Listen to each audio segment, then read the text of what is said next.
Oh,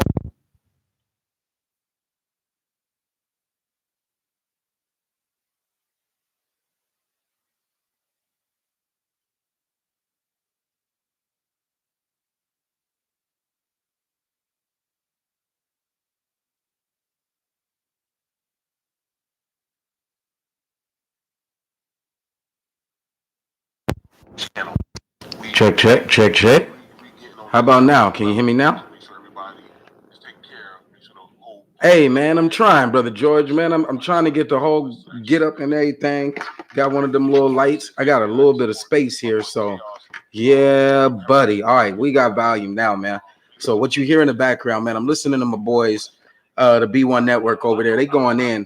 A whole lot of shit happened. I was trying to get on the panel, but I don't want to be that guy that's like, "Hey man, let me on the panel. Shoot me the link. Shoot me the link." And so fuck all that bullshit, man. Shit happens, and this shit gonna have to be discussed, man. Because at some point we knew it was coming.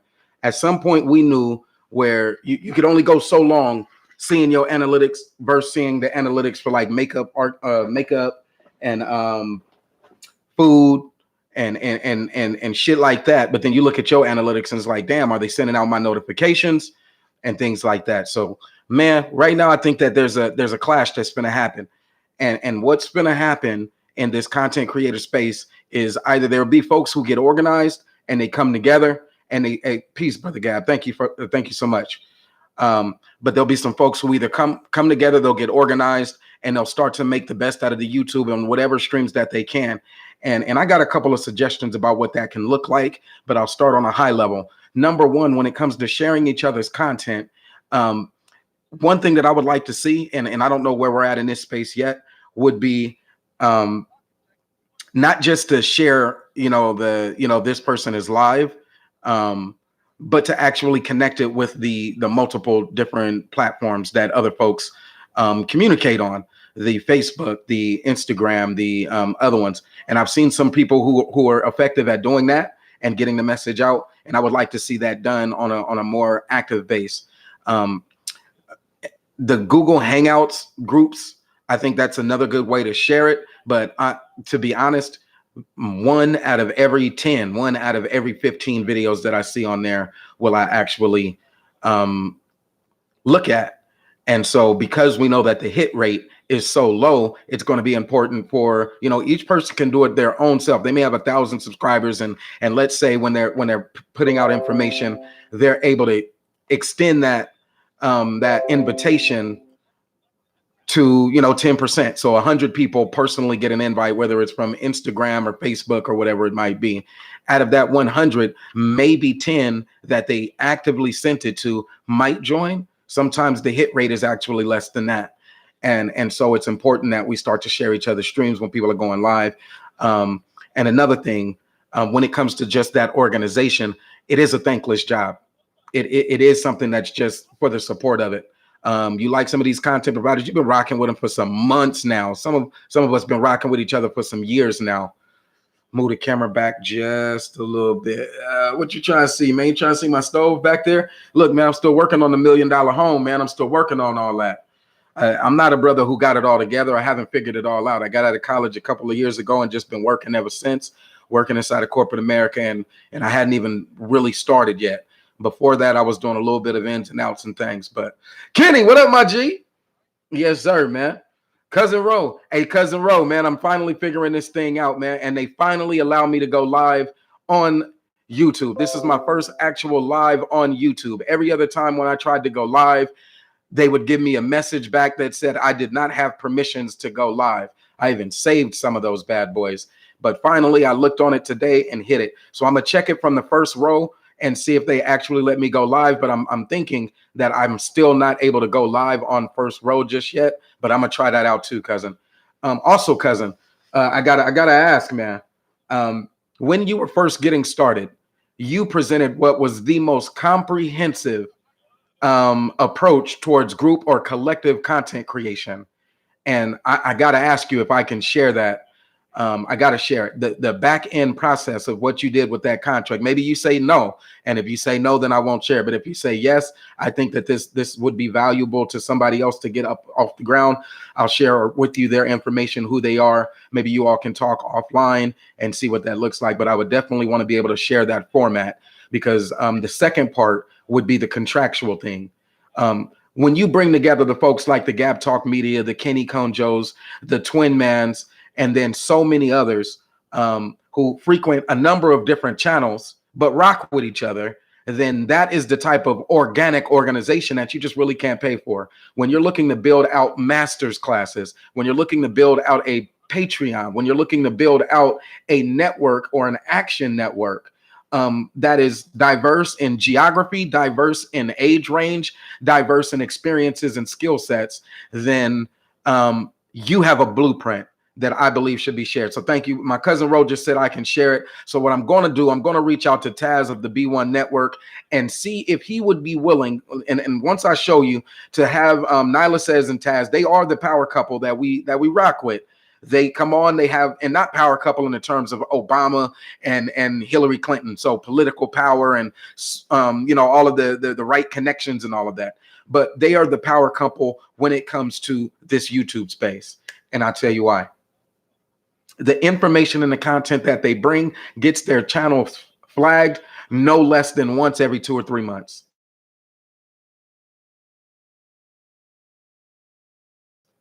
That is getting them flagged is because of the direct consequence of the language and the articulation that they put inside of their content. And that language is geared and structured and targeted towards the hearts and minds of Black men. And if you come on and you have messages that are geared towards the hearts and minds of Black men, you might as well sign up and raise your hand and join the Nation of Islam, because you just put a target and a bullseye on your back. And what I think we're starting to experience is the different darts that are thrown. Some of those darts are coming from people who look just like us. You're playing with a nigga's emotions, and niggas can't stand that shit. You are challenging full-grown men on everything they believe to be the right way to go about their business. And that scares the shit out of men. And it's convenient to do nothing but to challenge the status quo of Black. That's a different calling. And so I respect them. I hope that they continue to fight. I saw a video this morning where she said, man, I'm done. And I can feel it. I definitely understand that when people are throwing these darts and you're the one that got to face these darts, you're the one who've had, and if you ask me, I don't need to know, but I know that was a nigga who put their address on a different live stream, like, go get them, to make life less safe for their babies, right? And I say, rather than throw in the towel, the only thing that you can actually do is organize. And so what I want to do is share that back end processes of what it looks like. And when I say Cousin First Row got a blueprint for social media, collective activism, a blueprint, I'm talking about a program or a project manager style Excel spreadsheet that addresses the most pressing issues that people would have as content creators. Number one, what happens with that super chat money? What happens when I join up and become a part of this B1 network and now I'm monetized, or I'm moving towards monetization? Does that go, 50% towards the originator of the platform who brought the thousands and thousands of people together and gave access to it? And now that I'm getting monetized, what happens contractually? What are the actual terms and conditions of what a collective action program looks like? Because this ain't charity. This is not charity. And the perspectives I know of some of the people, it shouldn't be free. And because those perspectives are much needed, it has to grow. And I don't care if it's only 6 or 7 subscribers at a time, it has to grow. And it can't just be the from the one network growth. It has to be a big party growth. So number one, connecting through multiple sources.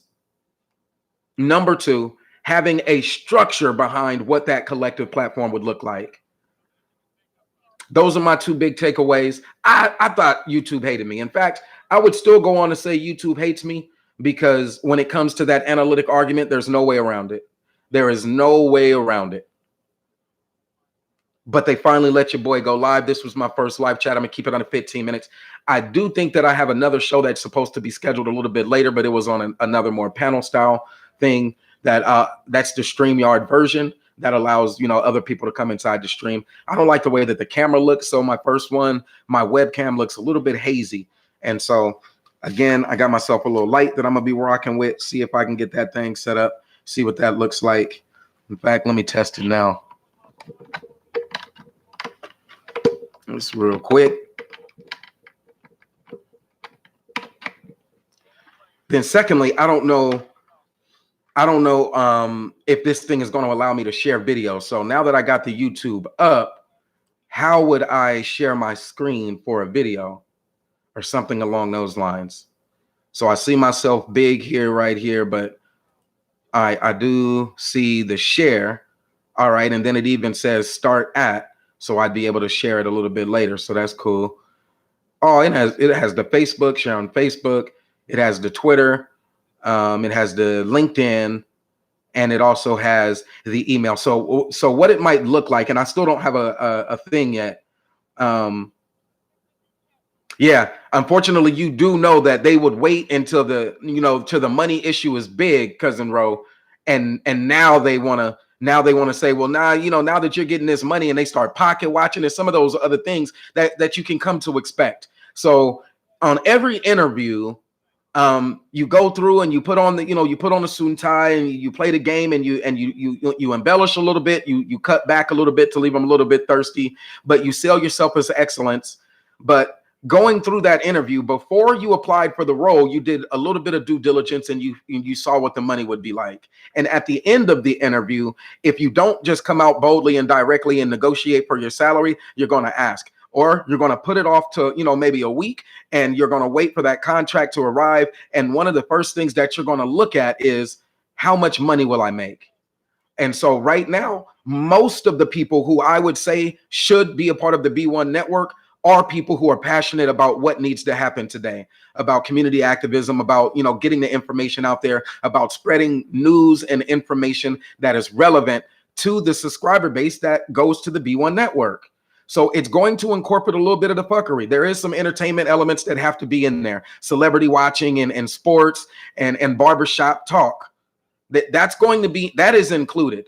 And that's necessary, because people work all day for the most part. When I'm going through the chat and listening and seeing who's who and learning, seeing the people who come more frequent, these are working class people. So it's already well enough that we don't have to dumb it all the way down like we're back on the block in the neighborhood. But some of that shit feels good. It's the nostalgia effect. It's the charismatic effect. It's that, the Bible is still in us, or that going to church is still in us effect, where the charisma of the person presenting is important. And when you look at it, some of these live streams be like 2 hours long. So people are shifting away from cable television, away from Netflix, and they are tuning into Black spaces for Black conversation. And if we don't organize and get it together, then the only place or the only space where they will get their information will be from people who don't like us, and from people who want to continue to push the counter narrative to Black excellence and success, the counter narrative to what actually needs to happen. The one that says, nah, it's just accept the status quo, man. This is America. This is capitalism. This is what you need to do to get ahead. You need to stop complaining. Bullshit. It is better to holler than to suppress. It is better to holler than it is to suppress. Challenge me on that. I would love to debate anybody on that. All of those people who continue, that you'll hear them say, oh, I don't, protesting and marching and all of that shit isn't worth it. You'll hear them say stupid ass shit. It is better to holler. It is better to see. I'll give you an example. Who are you more inclined to believe is about that action? The person in the middle of the street just doing all of that screaming, or the person who just shuts down and they start moving towards you with a wrath in their eye? Which one are you more likely to believe is about that action? So what do you actually want? Do you want us to come together and get our talking points together, to yell and to cuss and to scream? Or do you want us to just stop talking and move forward with that wrath in our eye? What do you want from your black men? I would challenge anybody on that. That person that's doing all of that screaming and all of that shit, you can easily just say, well, that's for attention. You can easily dismiss that as let it out. The person that is crying is easier to have a conversation with than the person who's already cutting themselves. I would debate anybody on that. Anybody. It is better to holler than it is to sit there in silence and suppress it. It is better to ask for help than it is to be somebody suffering from a mental health condition. It is better for them to actually go and seek counsel and have that conversation. It is better for somebody to say, well, I need somebody to speak to, than it is for somebody to sit there with that pain inside and not have anybody to speak to about it. Challenge me on that. Talk about it. Oh, yeah, buddy. Because the boys started to invest in the equipment to make this thing work. Somebody told me after 8 o'clock, man, it could be 6 people in here. It could be 2 people in here, but we're going to have to start rocking. So I got a whole tripod that I'm going to set up, get this lights, camera, action thing going, and we're going to start to have the real conversation. For me, here's what you can expect from Brother Moses, besides the fact that I will get these motherfucking teeth fixed. Besides the fact that I am probably one of the most liberal people that you know. I don't really have conservative values that are like that. You might find some strikingly similar talking points to what conservatives say. You know, self-accountability is one of the things that I would say, okay, I agree, self-accountability. Now let's talk about who you're referring to when you said it's time to be accountable.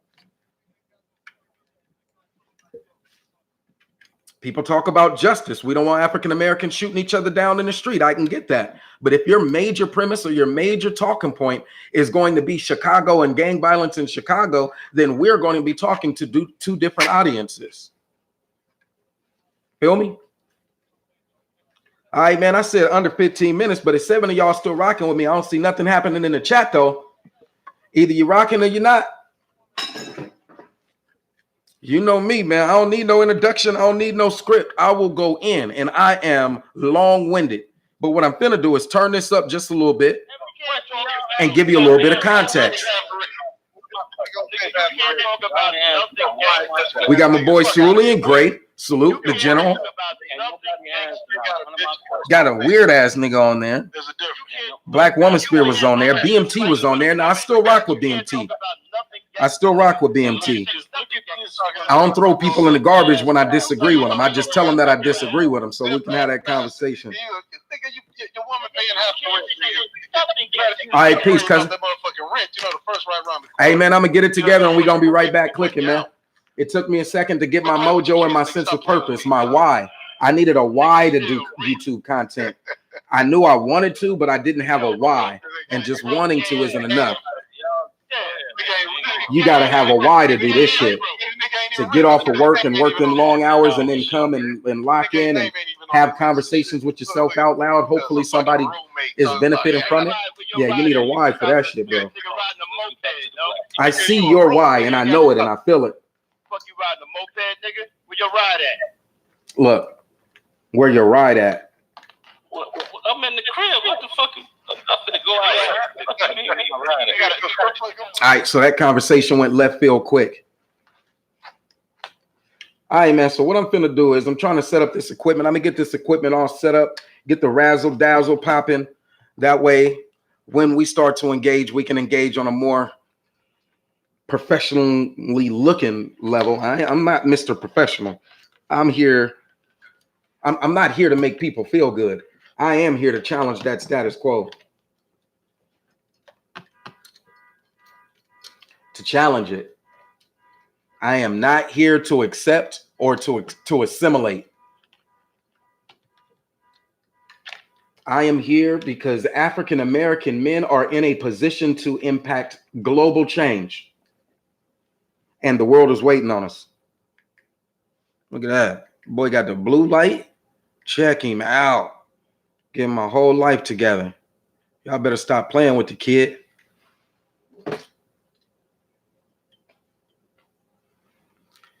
But Right now, I still don't know how to work a tripod. Boy, I am about the most ignorant piece of work that you got out here.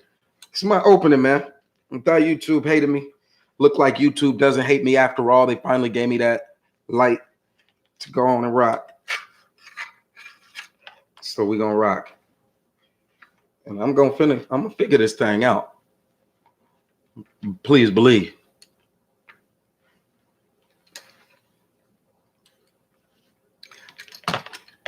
That's enough for now. 22 minutes, man. Hey, you know what it is, man? Like I said, it's time to get organized. That's the only way that we can actually combat this shit. They throwing too many darts, and we don't have enough people who are willing to step up and be the shield for their brother. If you need a brother to step up and be the shield and protect the man on your left from neck to shin guards, then that's what it's time for us to start doing. And that and we got some resources. We got resources inside of our own network that that we should be and can be leveraging. And even if we're only giving each other 1 or 2 hours a month of our professional services to each other, it is a thankless job. And as we continue to build it out, maybe we can have that conversation about how do we really grow our compensation one to the other. But in the first part of this, we gonna need that full blown network. You get the wrench, you become a mod on somebody's channel, then you should feel damn near obligated to share the video. Not just to like the video, not just to continue to regulate, the chats that are happening, but you should feel obligated to share that bad boy. You're saying, look, thank you for the mod, and as appreciation for me having the ability to help manage the flow of communication inside of this live chat stream, as dangerous as that is, as dangerous as it is, they are giving you their right arm. So your left arm holds the shield, and you need to protect them from neck to ankle, which means that it's time to start growing our networks that we rock with by using our networks. It may not be as simple as it is from the screen that I'm looking at.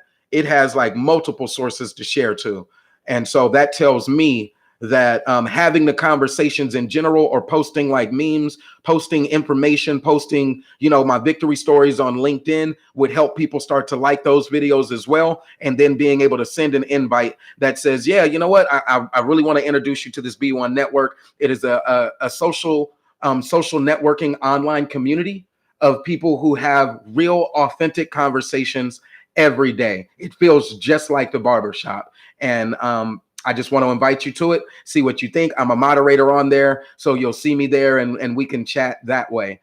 I think that's a good way to go. Secondly, on Instagram, you're on Instagram and you just might post a picture or a number of pictures and things like that. Would it be too much to ask that you include your favorite YouTube channel as a part of that slide? Maybe you take a screenshot with your phone, maybe you actually capture it, or maybe they have a live coming, or maybe they have a show that you particularly like and you want to direct people to that show. Maybe that's a good way to go. Maybe it's when that YouTube content creator sends you, the invite. The first thing that you do is forward it to the people that are a part of your network. So here's the grand vision. B1 Network, a community, a social networking online community. Just like Barbershop, it is full of authentic conversations about real world issues every day. B1 Network, we deliver content. That's it. That's the slogan.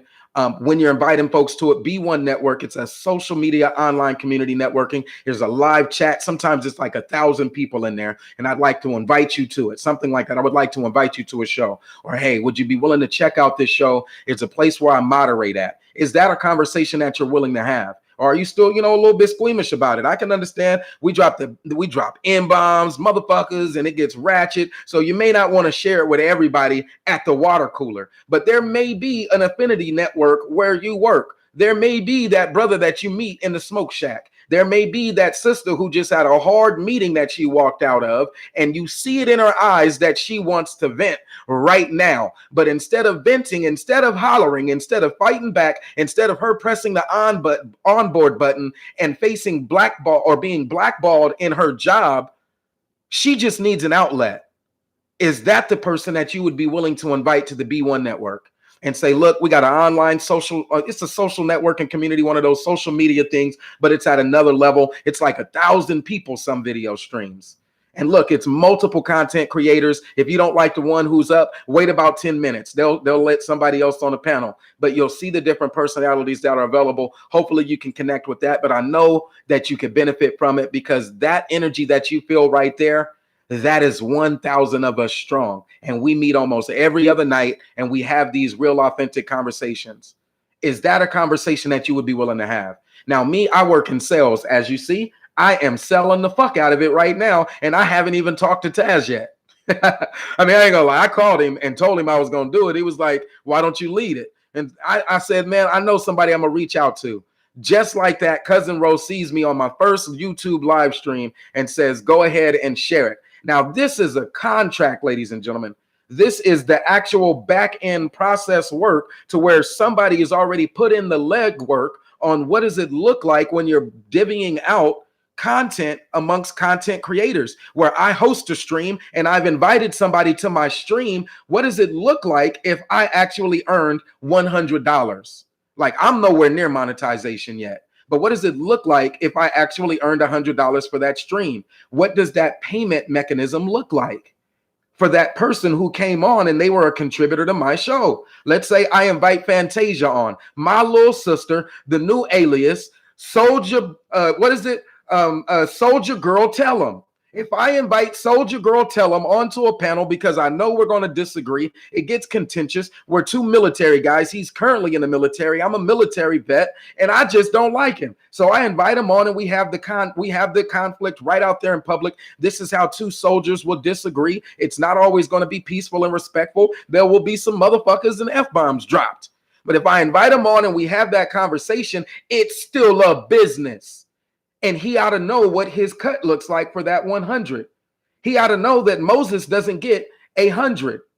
That because I am using someone's platform, the B1 network, that they are the ones who send out the 1,000 emails, or their subscriber list is 1,000, and that I am still a beneficiary of their subscriber list, that they get the first cut. Now, whenever you go to work, for whomever it is, and many of us, if it's not entrepreneurial, if I do got entrepreneurial people who rock with me, then I'm rocking with you. But for the rest of us who know, whenever we go to work, out of all of that labor, you know, the profits from those labors are going to be cut with the people who started that company and their stakeholders first, and their shareholders rather, before you even, your salary was negotiated after they had already determined what their rate of return would be.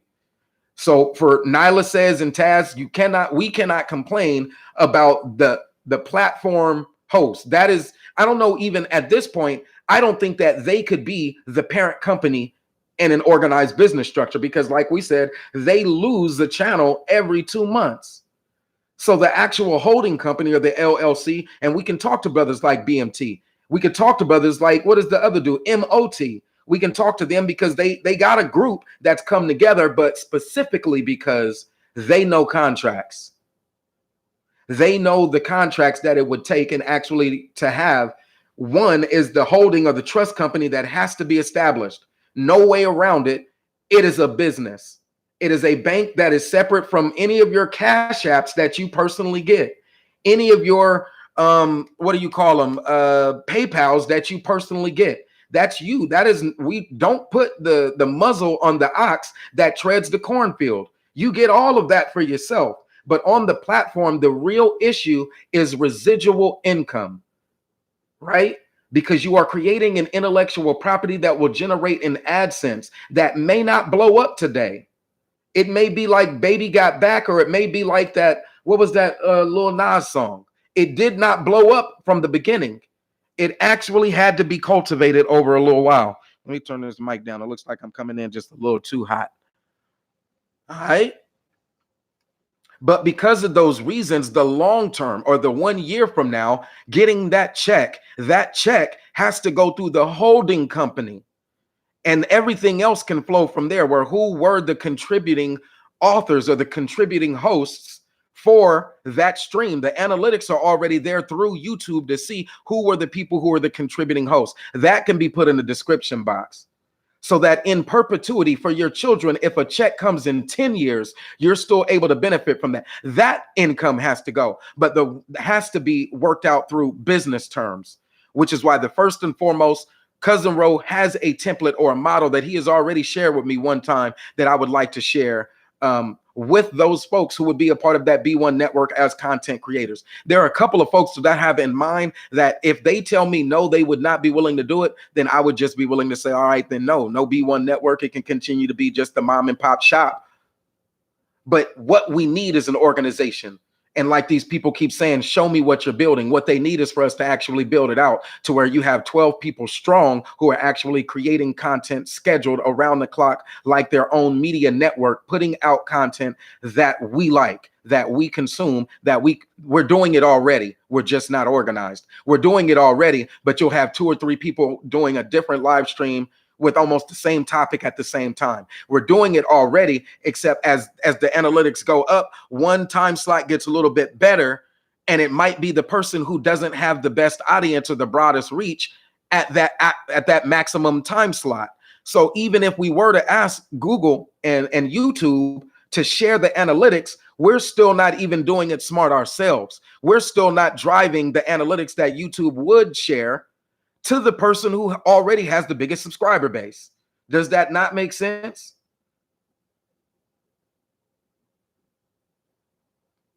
All right, man. Look, there are a number of different genres that are successful right now that are going through a similar phase of YouTube content development right now. One being sports. Old media is going out, they are taking this L. Old media, or the old way that people consumed information, is taking an L. It's taking an L. New media is rocking out, and it's almost in sound bites. Gidgets and widgets. Did you hear them say this? 1 minute snips, 30-second snips that people can share at lunch break, 15 that they can share at lunch break. Inspirational quotes and things like that, little memes. And that content or that information from a Black first perspective only makes sense. It only makes sense. We've already been doing it on Facebook. You've already been sharing it intermittently through Instagram. Time to get serious. All right, man, it's time to get live. It's time to represent. Dang, Frankie, what up, man? I don't know if you are a lady or a gentleman, but I'm going to say, what up, man? We had quite a few folks that came and rocked with us right now, man. I'm going to turn it back up and see where they're at. Either they going to send me the link and I'm going to go join them so I can cook, or I'm going to sit here and keep talking this business sense, because this is how I get when I get triggered. And I'm absolutely triggered right now. I am absolutely triggered that RBR, the Real Brother Radio, or the Real Nigga Radio, whatever it was, went over to a known white supremacist station. All right, Dame, Miss Frankie. Appreciate it, Kenny. I am absolutely triggered. Not that you went over there. I'm triggered that you went over there and got your shit cooked. You don't cross the yard just to go over there to play nice. You go over there with a shank in your hand and you start a real fight. You don't go over there name dropping unless you're talking about an organized business where the person on the right protects the person to their left, where the shields are already deployed. I need to know who this. You go over there and get your shit cooked. Let them call us monkeys and you Black folks. You go over there and have it's one thing for us to continue to have conversations with folks who just degrade Black women all day, every day. It's one thing for us to continue to try to work around that and say, look, I hate your content, but you're funny as hell, and to continue to rock. It's a completely different thing to go over there with the white folks who are calling you monkeys, who are working on their own space to denigrate Black men, and to go over there on some peace be with you shit. That's bullshit. When you go over there to have this conversation with them, you better take your boys over there and be ready to fight. Oh, I flagged this channel. What are you flagging the channel for? Go over there and get that man that business. Give him that work. And if you're ear prepared to have that conversation, and stay your ass over here and rock with people to get you sharp. That's why you need the B1 network, to get you sharp. Because when you go over there to have them conversations, you ain't ready. These people talk all of these politics shit until I actually bring on a politician now and talk to the politician and see what you would say to them. What conversation would you actually have with that same that politician who you got smoke with? You have problems with the Congressional Black Congress until I bring over a member of the Congressional Black Caucus. You have a problem with the NAACP until I bring on a member of the NAACP. You got a problem with the LGBT community till I bring over the chairman of the LGBT community for the NAACP. So when you just want to complain, you just want to holler, it's time to get you sharp. Iron sharpens iron. Maybe you need these talking points. Maybe you need this work. And that's why the B1 Network has to come together, so we can put our shields and deploy our shields in defense of our brothers who are standing next to us. Because right now they're jumping out there and the energy is already there. Should have been ready to fight them folks. I give you kudos for going over there. I give you kudos for showing up at the doorstep of white supremacy, where one person who uses a platform right there on YouTube and spreads that doctrine of white supremacy and spreads it, directly attacking black folks, calling them monkeys and Negroes. I give you 1 point for having the gall to go over there. But when you go over there, you go ready. You don't sign up and say, let me suit up for the NFL. Let me just do the kick return. Put me on the field, coach. I'm ready to play. And just think you finna go over to the opposite team and just shake hands and play nice. Now, when you in that game, it's full speed ahead. It's time to hit. You suited up. Let's go bang. You go over there to bang. You don't go over there to have a conversation that's just peaceful and passive. You do that with us. You come over here with us and you raise your voice and have that energy. You go over there with them and kowtow. That's where I got a problem with. That's when I know y'all do just coward. And I should have never stopped calling y'all cowards in the first place, because I speak to the conscience of black men. I speak to the hearts and minds of black men. We can let our women have their conversations in their spaces without interrupting. Right now, we got black men who would go over to spaces where our black women are having conversations about the black household and the challenges that they're experiencing. And you got black men who won't shut the fuck up and let the black women have their conversation in their spaces. Not just trolling and having a quick one-off conversation or disagreeing in the chat, but won't shut the fuck up. Quick to jump in women's spaces while they're having those conversations. And quick to get bold and cuss the fuck out of that black woman. So why am I mad? Because they go over there and had a conversation with the flaming white supremacists, and get soft in a motherfucker, soft spoken and well reasoned and logical and everything. And now you real patient, and now you know how to use a credibility statement, and now you know how to highlight, you know how to have a real good interview now. Nah, that shows the way that you actually feel. Whenever I come to these panels, I come with dignity and respect intact. I come with an appreciation that you are bold as a black man. Come to these YouTube spaces and have such an outspoken, authentic conversation in public view, not behind closed doors. You allow your authenticity to shine. You don't need the big words, but you're not going to placate like everybody's a dumb hillbilly Negro, backwood Negro. You have the conversations that you feel need to happen. I'm still waiting to get to the point where you're 100% unfiltered so I can see that. But I ain't mad at you. But when you come to black spaces and show up and turn out and be willing to cut other black folks, I should have never stopped calling you coward. Never stop calling you coward. Now, there are some black conservatives who I feel like they have a part of their DNA and as a part of what they've assimilated to. They are authentically motherfucking cowards. They are cowards and just a part. Everybody ain't gonna be bold. Everybody cannot be expected to be a brave heart. Everybody cannot be expected to deal with these pressures and do so in a man's voice and a man's tone. Everybody can't be expected to agree with the nuances of a black first perspective. Some of them are just unlearned in the nuances of how our culture communicates, how we roast in love. Man, we got a lot of work to do. And because we got a lot of work to do, this went way beyond the 15 minutes. It went 15 minutes 3 times over. Man, I appreciate everybody that joined in the chats. You know what I do want to do? If there's one thing that I can do, if y'all will rock with me, I do want to, at least while I'm here, figure out what it would take to actually add a video using this platform. In regard to privacy and such, participants, talk on that timestamp on. What did he say? Amnesia all of a sudden? I thought George Macon was like, get that mic right next time, man. I'm working on it, man. I just set it up like 2 seconds before I started it. And next thing you know, that bad boy was ready to rock. Hey, George Macon, if you've done a YouTube live, you're going to have to give me a call so that I can actually figure out how to do this. Because if not, then I'm going to have to go back to the yard stream. I think it's very interesting. Chicago Realize. All right, see, my brother Gab just went on, so I'm going to end this stream. Peace, man. Black first, nigga.